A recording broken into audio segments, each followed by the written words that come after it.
घर के कलह और निमंत्रणों के अभाव से पंडित चिंतामणि जी के चित्त में वैराग्य उत्पन्न हुआ और उन्होंने संन्यास ले लिया।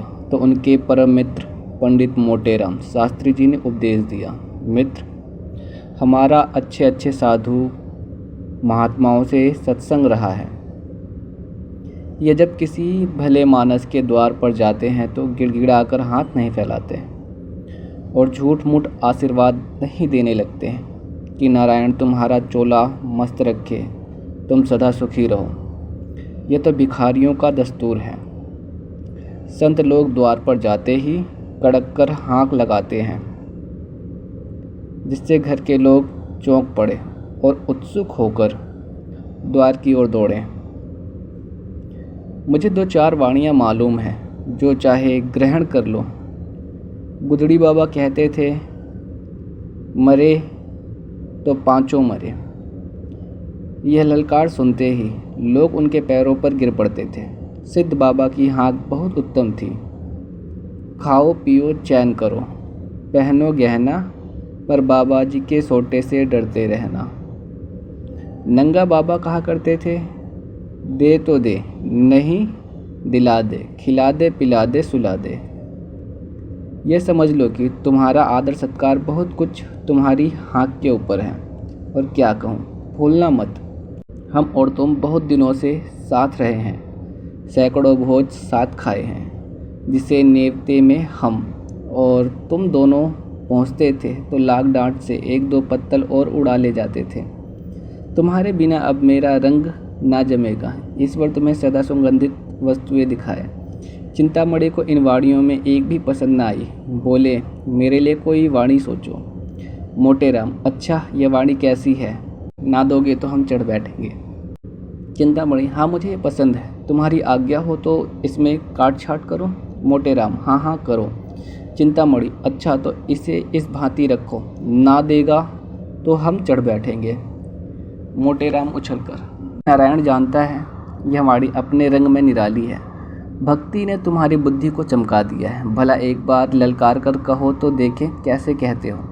चिंतामणि ने दोनों कान उंगलियों से बंद कर लिए और अपनी पूरी शक्ति से चिल्लाकर बोले, ना देगा तो चढ़ बैठूंगा। यह नाद ऐसा आकाश भेदी था कि मोटेराम भी सहसा चौंक पड़े। चमगादड़ घबराकर वृक्षों से उड़ गए।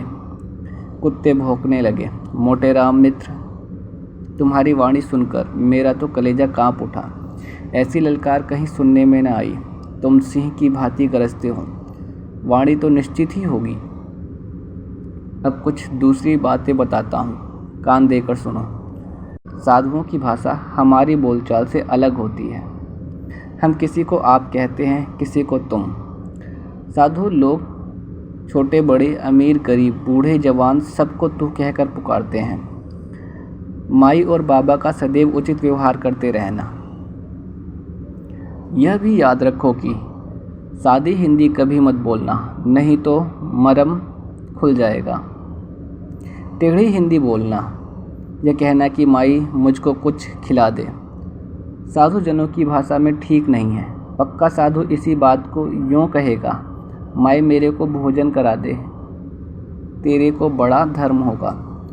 चिंतामणि, मित्र, हम तेरे को कहाँ तक जस गावें। तूने मेरे साथ बड़ा उपकार किया है। जो उपदेश देकर मोटेराम विदा हुए। चिंतामणि आगे बढ़े तो क्या देखते हैं कि एक गांजे भांग की दुकान के सामने कई जटाधारी महात्मा बैठे हुए गांजे के दम लगा रहे हैं। चिंतामणि को देखकर एक महात्मा ने अपनी जयकार सुनाई, चल चल जल्दी लेके चल, नहीं तो अभी करता हूँ बेकल। एक दूसरे साधु ने कड़क कर कहा, आरा धम, आ पहुँचे हम, अब क्या है गम। अभी यह कड़ाका आकाश में गूंज ही रहा था कि तीसरे महात्मा ने गरजकर अपनी वाणी सुनाई, देश बंगला जिसको देखा न भाला, चटपट भर दे प्याला। चिंतामणि से अब रहा न गया। उन्होंने भी कड़क कर कहा, ना देगा तो चढ़ बैठूंगा। यह सुनते ही साधुजन ने चिंतामणि का सादर अभिवादन किया। तत्क्षण गांजे की चिलम भरी और उसे सुलगाने का भार पंडित जी पर पड़ा। बेचारे बड़े असमंजस में पड़े। सोचा अगर चिलम नहीं लेता तो अभी सारी कलाई खुल जाएगी। विवश होकर चिलम ले ली, किंतु जिसने कभी गांजा ना पिया हो वह बहुत चेष्टा करने पर भी दम नहीं लगा सकता। उन्होंने आंखें बंद करके अपनी समझ में तो बड़े जोरों से दम लगाया। चिलम हाथ से छूटकर गिर पड़ी, आंखें निकल आई, मुंह से फिचकोर निकल आया, मगर ना तो मुंह से धुएं के बादल निकले, ना चिलम ही सुलगी। उनका यह कच्चापन उन्हें साधु समाज से च्युत करने के लिए काफ़ी था। 2-3 साधु चिल्लाकर आगे बढ़े और बड़ी निर्दयता से उनका हाथ पकड़कर उठा दिया। एक महात्मा, तेरे को धिक्कार है। दूसरे महात्मा, तेरे कलेजों को लाज नहीं आती, साधु बना है मूर्ख। पंडित लज्जित होकर समीप के एक हलवाई की दुकान के सामने जाकर बैठे और साधु समाज ने खंजड़ी बजा कर यह भजन गाना शुरू किया। माया है संसार समलिया, माया है संसार, धर्माधर्म सभी कुछ मिथ्या, यही ज्ञान व्यवहार। माया है संसार सवलिया, माया है संसार, गांजे भंग को वर्जित करते हैं उन पर धिक्कार, सवलिया माया है संसार। ये थी प्रेमचंद की एक हास्य व्यंग रचना और इस कहानी का शीर्षक गुरु मंत्र था।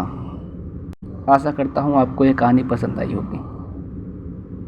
अगर पसंद आई है तो ज़्यादा से ज़्यादा लोगों में शेयर करें।